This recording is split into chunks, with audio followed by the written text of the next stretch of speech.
Affaire me torde. Fuseni. Regarde. Mais qui m'a eu là? Oh. Wezo. Ton wezo. Yo. Aria, quoi j'y pivais dans cette situation là? Quoi j'y pivais? Quoi j'y pivais? Yo, on me va bien boy. Non, non, on me va bien boy. Va. Vous savez quand même là sur nous on peut vivre au plan nous côté de Dubaï. Ça sent ça. Ça sent ça.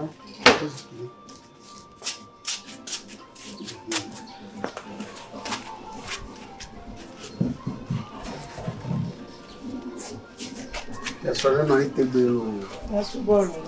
merci. Le coup j'ai dit non, pas. Fuseni. Maman. Blonastro play view obe. Acha over do chole fia pe me. Yo lo no ko va be yo va fia de pe abe potia. Potia ne nyibe ado ne dibe Fuseni. Ya no du ya me ne ase bi play nye fia so a. Le bena esro play view o. Le bena potia yo va o chole fia pe me. Be yo va fia de pe. Ko lu ko la de fia da. Fuseni.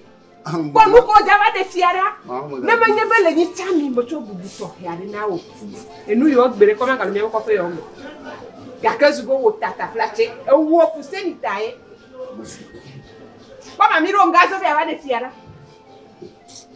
Ye e viwo ya ke e be cho me la ni e fefe se sena wa le be atwe ba dare e fia fa me. Fuseni. Oh maman. Ko ja ko no kwa. Oh maman nye mo do. Nyawade. Nami unko na nyavu. Tia, nami unko de. Bifo voga. Nami ile tia sama. Ni tia baba. Esro be ju pa be ja choba de fia. Oh. Ah? E fia de fele bona. Ju pa ile ya choba de fia. Oh maman. Lebe na tro. Eh good. Kwa tia me breya. Yo. Lebe na tro pe jiwa o. Yo. Nyawa. Enu fufu. Maman magabi diolo. Magabi diolo na de yi. Nyawa. Beje nyawa. Nka mi vewo.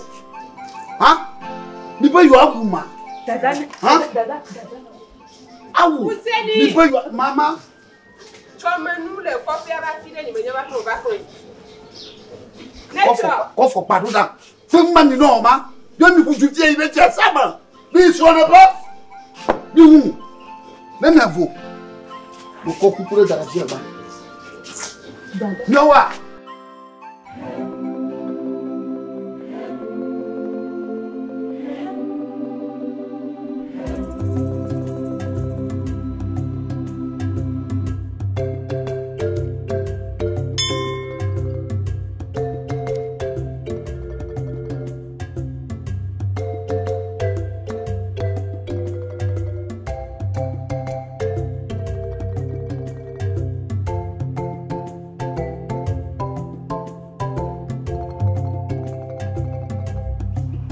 La femme dit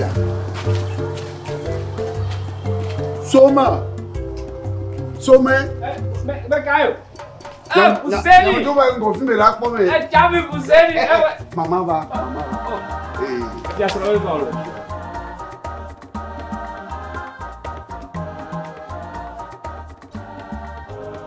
Agora mi quasi piva na e ti asura. E qual è mi dogo mi quasi piva.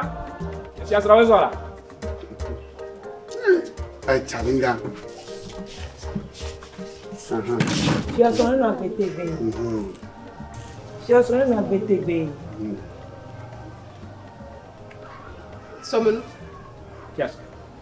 Blona nous dit son preview obe. C'est quoi tia yo ba tia samecho. Be yo kona de fia de. Nyomi gani. Buka jini le gama. Somenu. Yes. Le ne maté le no tuwo do comme. O ma le maté tuwo comme blao. Be gafon. Cho nu choji. E fia so be gafon. Anu di agbeto yo ni ma ga ko le fia sa be yo. Ni be wa hu. Ni to po. Di do. Sumanu. Buka ya o ja mejirera. Awu. Ha? Ne ma ya jume glo. O ya cha. Ple nous di vieux ya, nous fouflou voyo. Là-bas. Somme nous. C'est ni. Ni a mi de. Ça. Mais ne me gars comme ya ma folle gars. Mbede. Aja baba zero. Aja baba wo dona na ndu no alolo bide. Ne la vie ne va se monter. E do wa me ta yo loro ki va be gona de efia gbone ade efia. O tira ko na. E ti vieux kata le bene so wa no adunu. O tira ko no. Yo efia be ga chi dio. Te via wa. Comme ma jore mo. Miawa. Tegel là c'est deux visites nene. Ah, Ouais, nya ti le wa. Nya ti le be aba de fia. Ah, me gbo gbe ya. Oh, Ouais, nya ti le wa. Mama we no bele uko.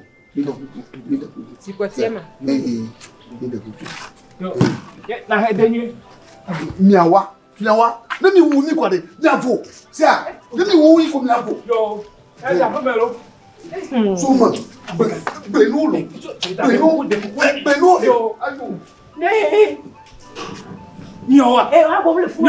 O tsa que ni so le zumera le tingle. O bon nous les. O da bon des sinon c'est to bon be allo. Non to ko mistake la ko ya me fi ya. O desimlo. Be di ke miene to tata nyim ke na kabo. O desimlo.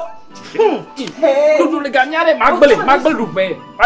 Bref nous pas fouré. O to desimlo ma tu nous pra ho me fi ya. Bon non gagnare magbele du be. Devi olong besi asu fa kakage yo mele kuku be kan ya we kan ya o ja meji be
Alors me dis bien à son macron. Tu as vu? Ago. Ndele fude ma. Oh. Ndele kama te de fude. Enyami ke ya. Oh dashi. Dashi do kumula. Tia. Tu as vu mais de coups. Jikangba so. Tia. Enyam ka. Na mal poma. Mo dona de jona mala bebe. Tu as vu? Dieu jom. Mais de coups on beto sur la signe bon. Enyabe nyenyi fiabia. Fiabi akogo. Na tobi festado. Lenya. Tu as vu maintenant? Yem kel fude. Ya shikon beto sur banyamam. Tia. Tu as vu? Mais de coups au donc belan bon. Tanye me a dalé dio. Dieu jom. Tu as vu? Bon kuni mara. Tu as vu mais de coups ne me a tia quoi. Dieu jom. Nyanka. Enyenyi fiabi banto. Na tobi festado. Neyibe mo chachiara. Do la pomme va quoi. Esema. Tu as vu mais de coups ne me le on a dio.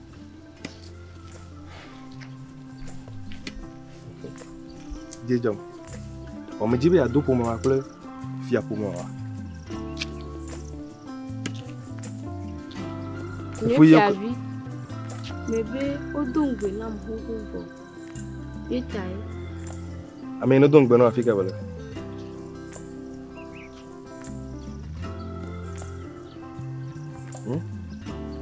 Jejom. J'ai les mamans. Et puis avec jeton.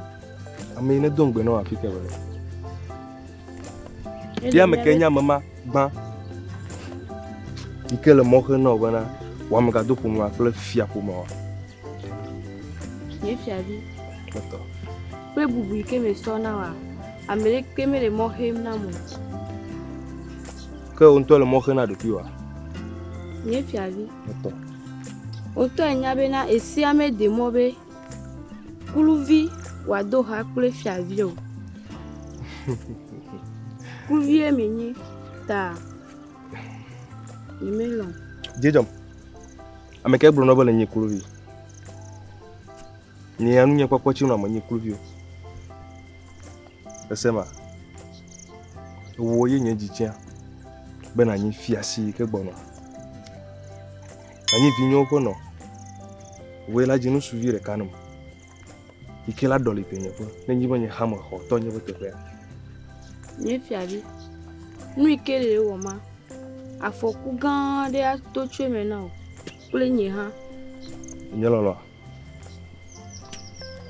Edemo ma yona nema. Demo sia. Enyanke mi dawa. Dashikpo ngbe to soro bo nyama mu. Ni to ma po nyama go. Sia. Bati jina pa mo. Sia. Jikangba so. Enyi fia bi gbanto. Esema.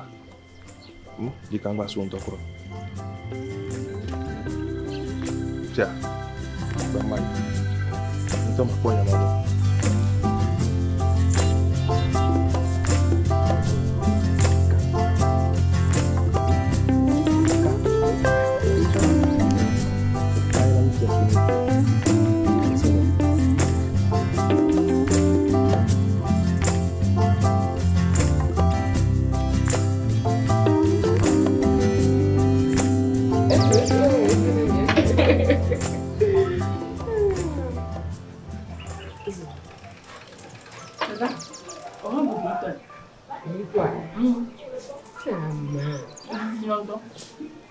Oh, je t'ai vu là. Vu là quoi.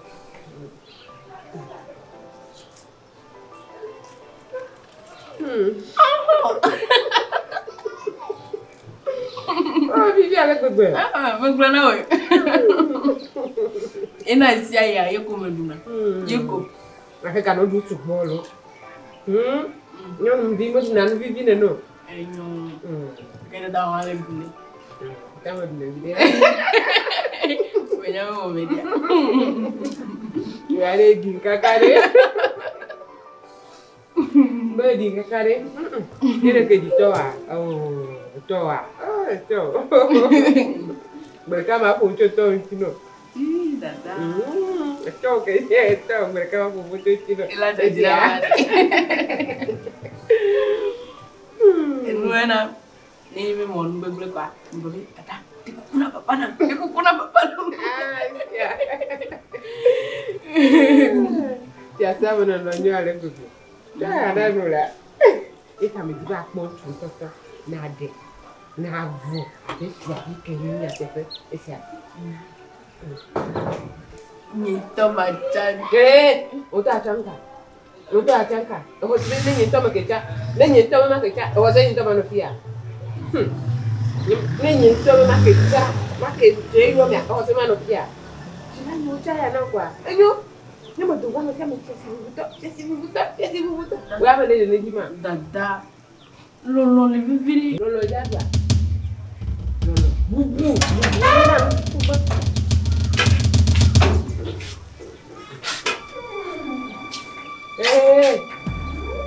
Nka kono. Eti abi. Ewo tete. Owo vele agbogun na docho di awa. Noye. Emi susu lo ngari. Manyo te ko wa, loju ifika. Noye. Ewo mi ba ifi. Noye. Nete blo. Se. Eti abi, nka mi juro no awo friend no ha. Emi gbon mala mala mo se mo. Nete blo se. Dada. Oji gbori ma de mama lo. Nka me ya de na. ou plutôt on t'a mis Jojo. Nous quand il a pas de docteur qui anti ha. Va no ko dire fia. Non nie. E veut aller jouer comme. Non nie. Ouais nani. Non nie.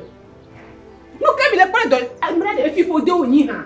E fifo de oni ha. Aye ya mo ka ne me fia mi va le te faire. E fifo de oni ha. Maman.